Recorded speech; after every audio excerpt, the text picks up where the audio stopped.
Bienvenue dans une nouvelle vidéo.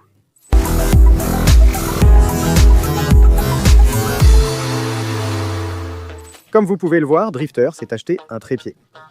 Eh bien, je ne l'ai pas acheté, je l'avais déjà. Et il l'utilisait pour streamer.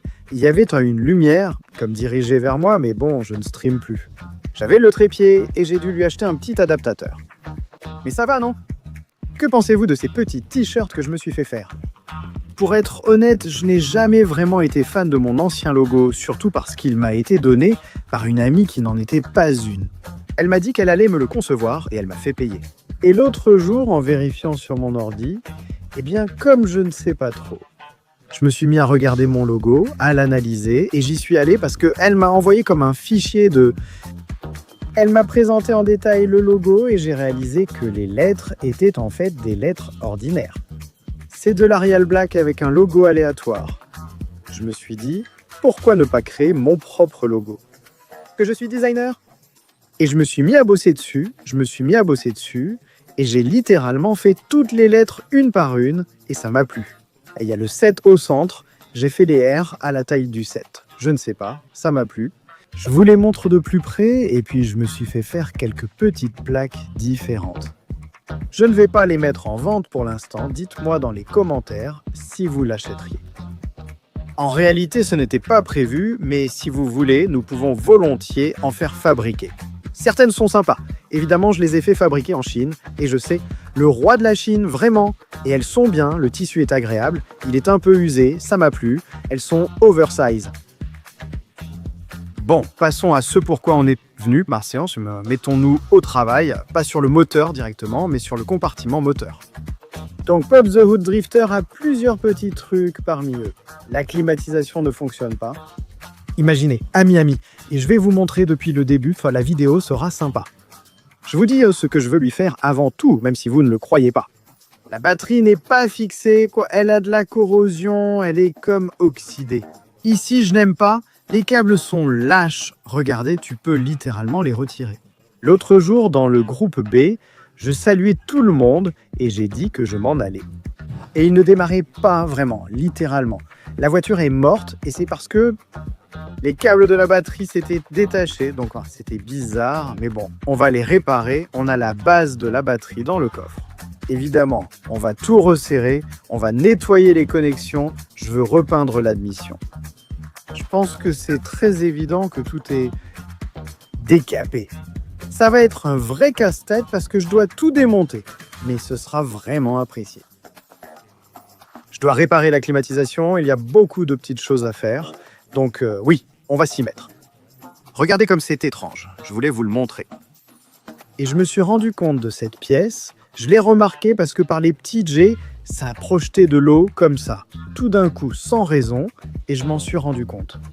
Dites-moi ce que vous pensez de cette pièce. Elle est très jolie, mais vous avez vu qu'il y a deux pièces. De ce côté, ce petit, c'est le réservoir du liquide de refroidissement, pour éviter qu'il ne se renverse et pour qu'il revienne, le retour du liquide de refroidissement est de ce côté, et de ce côté, c'est l'eau pour les gicleurs, littéralement pour le pare-brise. Mais ce qui est étrange, c'est que quand ça chauffe, parce que évidemment le radiateur et tout chauffe, il envoie le liquide de refroidissement par ici. Super chaud. Cette pièce chauffe énormément au point que l'eau qui est ici s'évapore. Et elle la projette par les petits jets, donc soudainement elle projette de petits jets d'eau, mais c'est léger et ça n'atteint même pas le pare-brise. Rien du tout, mais je m'en suis rendu compte parce qu'il y avait une petite marque ici, et d'un coup, avant il y avait toujours de l'eau ici, et maintenant c'est comme ça. Cette pièce est vraiment bizarre, mais bon, allons-y. Selon moi, il faut d'abord s'occuper de la batterie. Regardez la base qu'Al avait apportée pour la batterie, elle est très jolie et super légère. Mais les petits crochets n'accrochent pas, donc il y a une raison pour laquelle il ne l'a pas installée. J'ai déjà essayé de la mettre encore, et littéralement, il n'y a rien en dessous pour accrocher. Donc ce que je dois faire, c'est l'enlever pour voir ce qui se passe en dessous. Et donc voir si on peut lui mettre ça même, ou si je dois acheter une autre base. Mais transporter la batterie mal fixée n'est définitivement pas une option.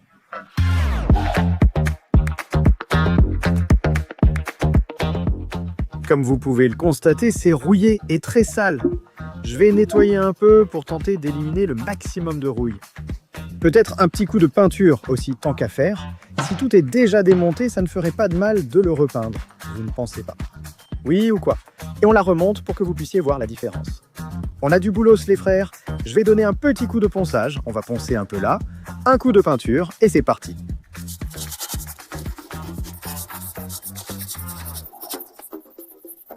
Je pense que le ponçage est déjà suffisant. Évidemment, si je voulais que ce soit parfait, il faudrait que je démonte le phare, hein, peut-être cette petite boîte, la boîte à fusibles, et puis, je ne sais pas, utiliser une perceuse et tout ça.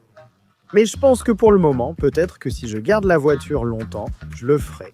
Mais pour l'instant, je vais juste lui donner un petit coup de peinture comme ça, pour éviter que ça continue à rouiller. Et puis peut-être, cette histoire de... Ici aussi, ça peut être abîmé, probablement que c'est abîmé. Oui, l'extérieur est sale. L'intérieur, évidemment, n'a pas été touché. Mais je pense que le ponçage est terminé. Je vais lui donner un petit coup de peinture pour éviter que ça continue à rouiller. Ce petit couvercle va ici sur le phare. Mais ils ont mis d'autres farkis avec de meilleures ampoules. La lampe ne rentre pas. Je l'ai déjà demandé car celle de l'autre côté a grillé, peut-être à cause d'un faux contact. Des ampoules qui sont pour Subaru, donc vous verrez cette partie plus tard. Désormais, nous allons tenter. Cette histoire de fraise qui ne continue pas à s'oxyder. Regardez ce que c'est que de travailler dans un sous-sol à Miami. Les gens qui me connaissent savent que je ne transpire jamais, littéralement jamais. Je peux courir un marathon et je ne transpire pas. Mais ici, en testant les cartes.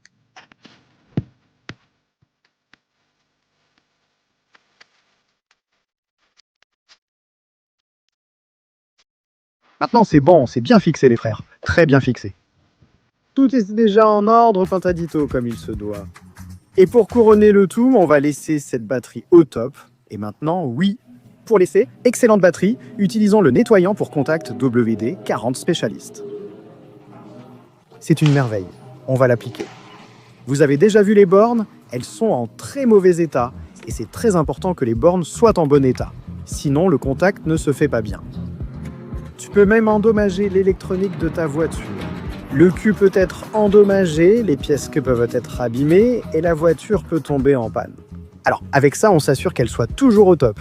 Et c'est très simple à utiliser. Donc, je le recommande vraiment. Les frères, on peut littéralement utiliser n'importe quel contact. On lui donne un petit coup de nettoyage et c'est bon. Avec ça, oui, monsieur. On va aussi lui donner un petit coup de ponçage pour s'assurer que le contact soit vraiment bon. Regardez la quantité de saleté qui sort. Vous ne le croiriez pas, surtout dans les voitures modernes, on penserait que c'est dans les anciennes. Mais non, c'est dans les modernes. Les choses, si elles ne sont pas avec la tension spécifique, avec la batterie spécifique, avec tout ce qu'il faut, elles tombent en panne, hein, elles tombent souvent en panne. Donc, assurez-vous de toujours garder propre tous les contacts de la voiture, surtout les bornes de la batterie. Car c'est ce qui est le plus facile à nettoyer, ce qui s'encrasse le plus, ce qui pourrait le plus endommager notre voiture. Donc, on ponce un peu ici, un peu là. Pour l'instant, on donne un petit coup de ponçage à la batterie. Oui, un peu plus de WD. 40 pour les contacts, s'il vous plaît. En espérant qu'il soit parfait. Et maintenant, mes frères, maintenant nous avons la meilleure position. Je vais desserrer un peu, il va y avoir une petite étincelle. Allons-y. Nous sommes connectés. Hilton, aïe, un serrage prêt. Oui, mes frères, voilà l'essentiel. Nous avons tourné en rond, nous ne voulions pas faire le boulot. Mais il faut le faire parce qu'on veut que ce petit moteur soit magnifique. Finissons-en rapidement avec les mauvaises étapes. Commençons à le démonter. C'est beaucoup de boulot pour ce que je vais faire, mais bon, c'est la seule façon de le faire. Sinon, ça va rester mal peint comme ici et s'écailler. Il faut bien le faire en le démontant. Tant pis, on le démonte.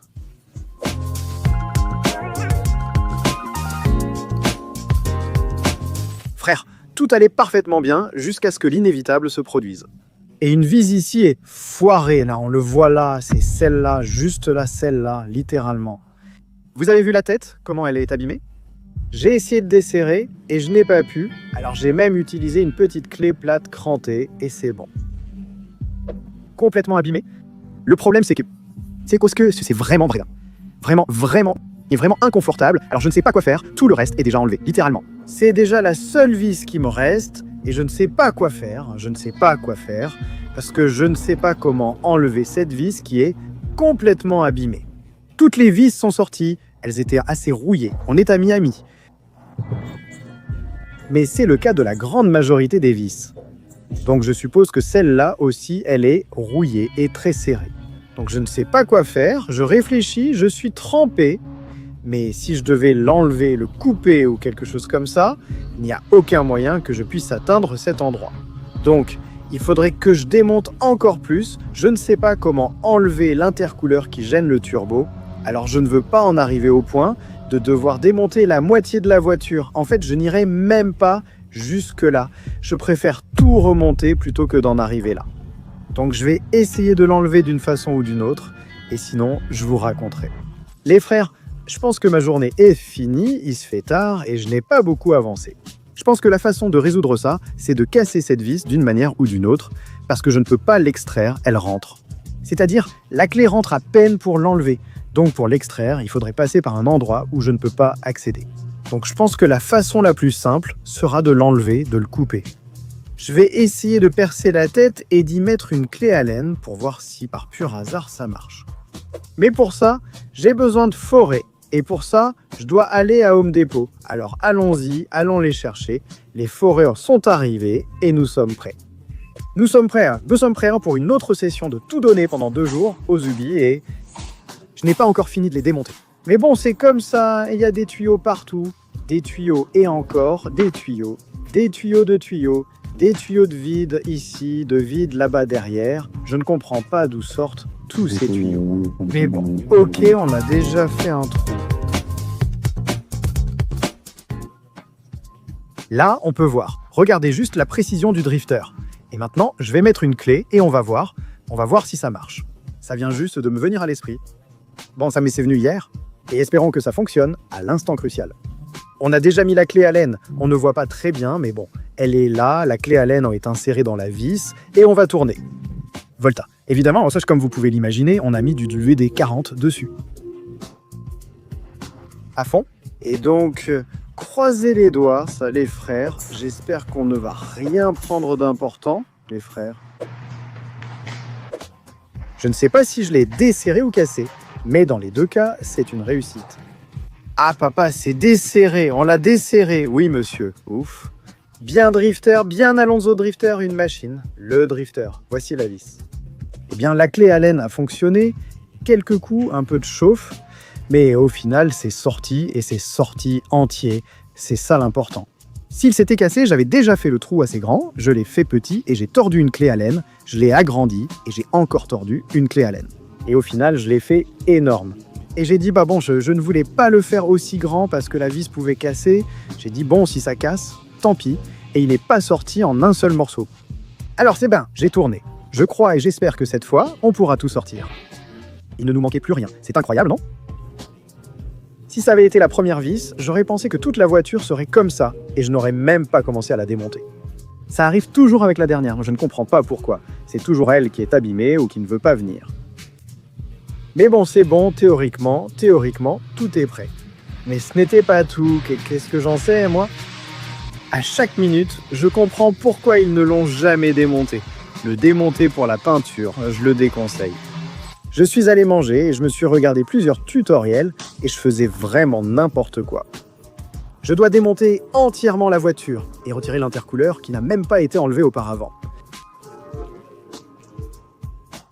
Le compresseur de la climatisation, la courroie, la poulie des accessoires, les conduites d'essence, je dois tout enlever littéralement. Tout ce qui est au-dessus doit être enlevé pour pouvoir sortir le collecteur d'admission, parce qu'il y a des pièces dessus. C'est pour ça que je ne peux pas le sortir, parce qu'il est encore vissé à certains endroits, mais il est vissé de bas en haut. Je ne sais pas si je me fais bien comprendre, donc je dois tout démonter pour pouvoir y accéder et l'enlever, donc mauvaise nouvelle pour moi. Honnêtement, pas du tout. Est-ce que ça en vaut la peine? Pour le peindre, j'ai déjà trop avancé pour faire marche arrière, c'est la réalité. Mais ne le faites pas, si vous pensiez le faire, ne le faites pas. Évidemment pas s'il faut l'enlever pour autre chose, pour changer même les injecteurs, je dois l'enlever, mais s'il faut l'enlever pour autre chose, changer les injecteurs, les conduites ou autre chose. Et vous en profitez pour le peindre? Alors oui, mais si vous allez juste l'enlever pour le peindre.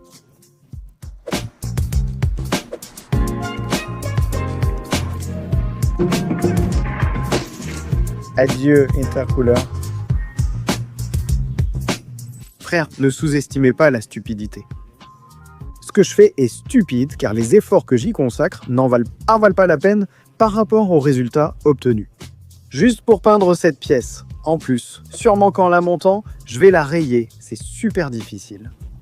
Littéralement, je dois enlever les injecteurs, j'ai dû démonter le faisceau, j'ai déjà enlevé l'intercouleur, le filtre à air est déjà desserré, mais notez que tout vient avec les injecteurs.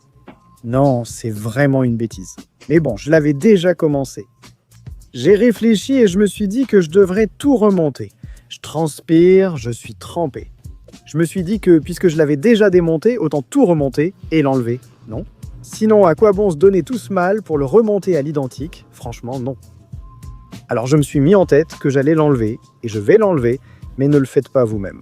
Si vous avez une Subaru et que vous avez pensé à peindre cette pièce, n'y pensez même pas, c'est trop de boulot, peut-être. Si tu dois changer une pièce ou réparer quelque chose et qu'il faut l'enlever, alors tu l'enlèves, mais seulement pour quelque chose d'esthétique. Ça n'en vaut pas la peine. C'est pour ça que tout est passé à la bombe, tout est peint. On voit bien qu'ils ont juste peint par-dessus justement pour éviter ce que je suis en train de faire. Et c'était très bien pensé de ta part de l'avoir peint par-dessus. Mais bon, c'est pratiquement enlevé maintenant. Et donc on va l'enlever, et bien voilà, 2000 ans plus tard, tout est déjà déconnecté, j'ai déjà débranché les conduites d'essence. Littéralement, théoriquement, on peut déjà le sortir. Je vous assure que le faisceau est toujours là. Regardez ce tuyau. Tuyau, mais celui-ci, son faisceau passe déjà ici et il est vissé. Je suis en train de bouger sur le corps d'accélération fixé. Donc je dois déconnecter ça. Et voilà, c'est sorti. Quel niveau tu as, Alonso? Que fais-tu, Drifter? Pourquoi agis-tu ainsi? Alors.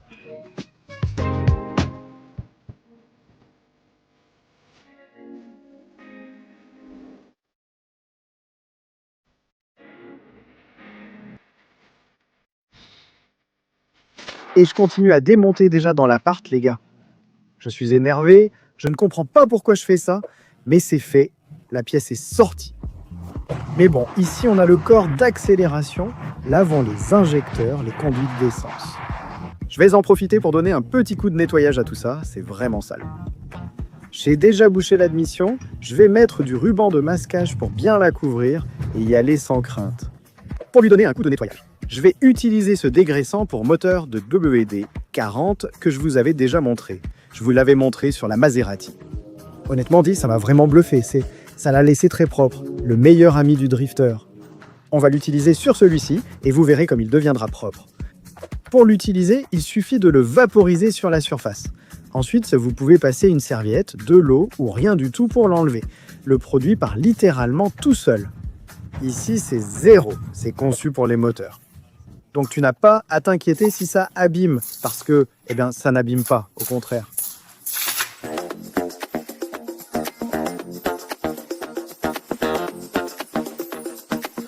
La pièce et la peinture pour le moteur sont prêtes. On a bien sûr protégé ceux qui devaient l'être, de ce côté également. Prête à être peinte. On va lui passer ses premières couches.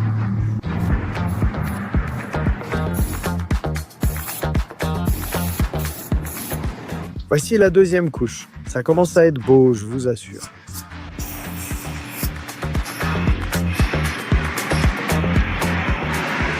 L'admission est déjà peinte. En fait, c'est fait depuis quelques jours, mais j'attendais les joints que j'ai déjà commandés. Si on démonte tout, assurons-nous que rien ne foire au remontage. Il est temps de tout remonter. Évidemment, il est encore masqué, mais regardez, il commence à prendre forme avec ses nouveaux joints, comme des petites friandises qu'il est en train de manger. Le drifter est déjà remonté.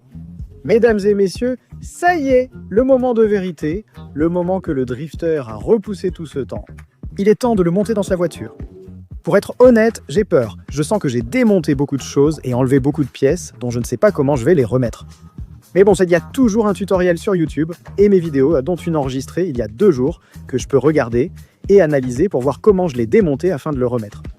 Et on va bien le remonter, mais bon, il est temps de s'y mettre, sinon on va encore prendre du retard et le salir. Merde!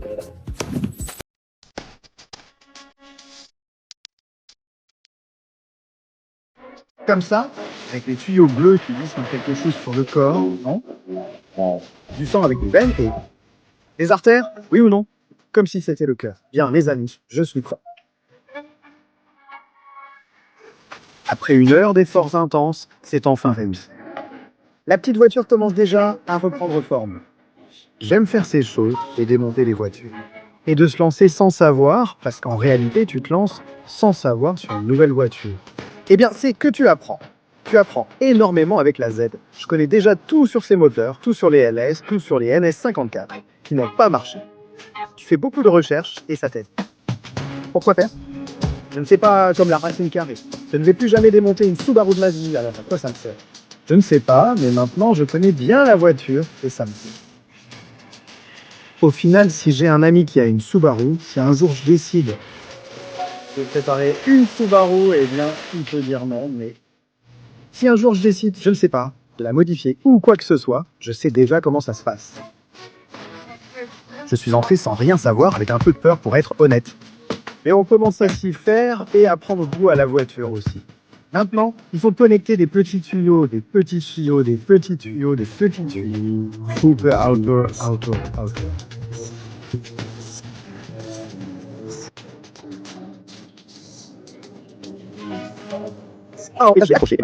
Je profite aussi de l'occasion pour nettoyer tous les contacts, y compris ceux de Quaranta, avant de la connecter, et ça va me garantir que tous les contacts seront prêts.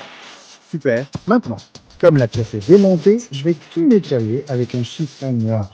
Comme ça, un peu comme ça vient, il y a beaucoup de façons de faire. On verra si on peut voir quelque chose. On avance bien. Honnêtement, je pense avoir tout branché. La seule façon de vérifier que tout est bien connecté est de le mettre en marche, mais j'ai vraiment tout branché. J'ai mis du temps à chercher ce petit truc. Il était parti là-bas et je ne le trouvais pas. Et je savais que quelque chose devait être branché ici, mais je ne savais pas quoi.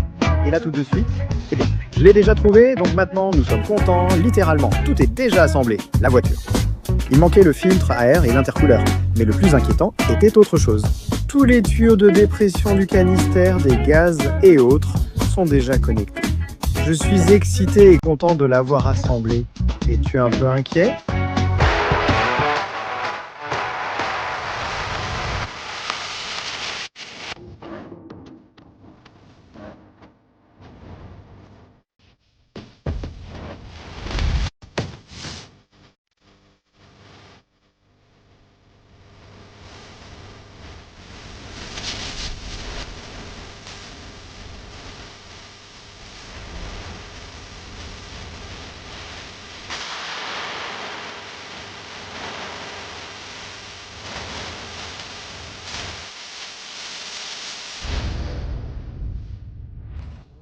Qu'on l'a terminé les frères? Maintenant.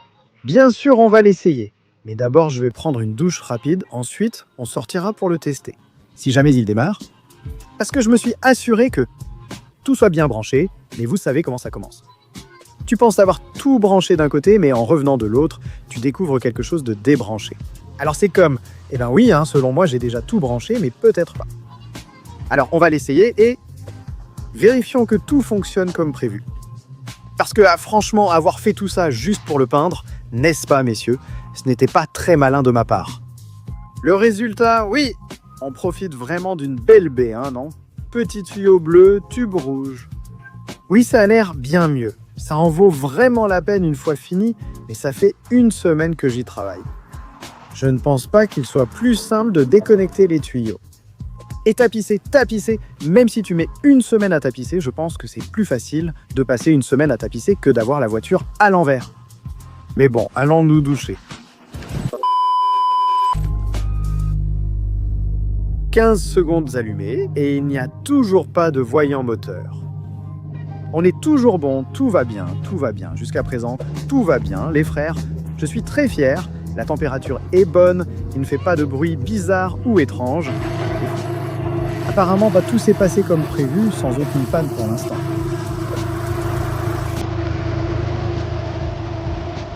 Comme tu vois, quelques petites prises, non?